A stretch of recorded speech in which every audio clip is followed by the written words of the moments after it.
Salutare toată lumea, eu sunt Fabi și astăzi am revenit pe canal.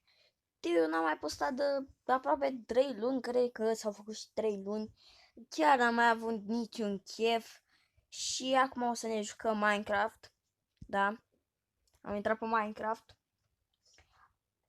Și acum am un prieten aici și să vă fac promovare. Cum te cheamă? Zi. Flame Alex. Nume de handicapați. Bă, nu e bine. Nu e. Flame Alex, bă, zici că arzi în rai.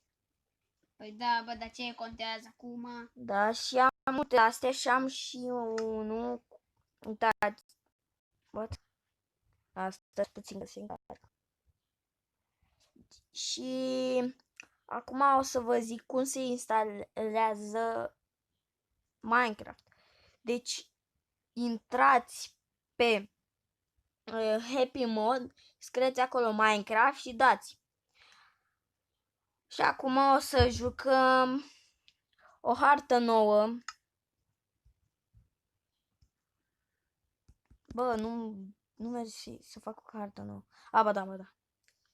Pe bune, mă, nu mai... Cred că mai am spațiu. Sau mai am. Mai am.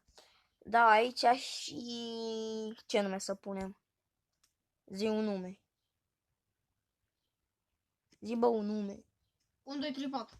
Ete, 1, 2, 3, 4, zi. Eu meditez un clip. Nu ți-le editez eu că știu mai bine. Zi, ce nume să pun? Habar n-am.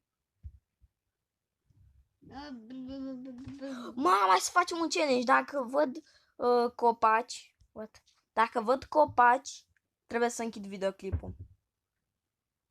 Bun. Zi-mă că merge.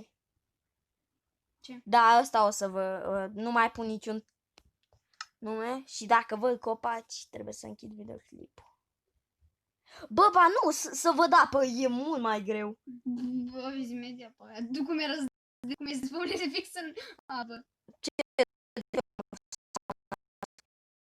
Dacă văd apă, trebuie să închid videoclipul.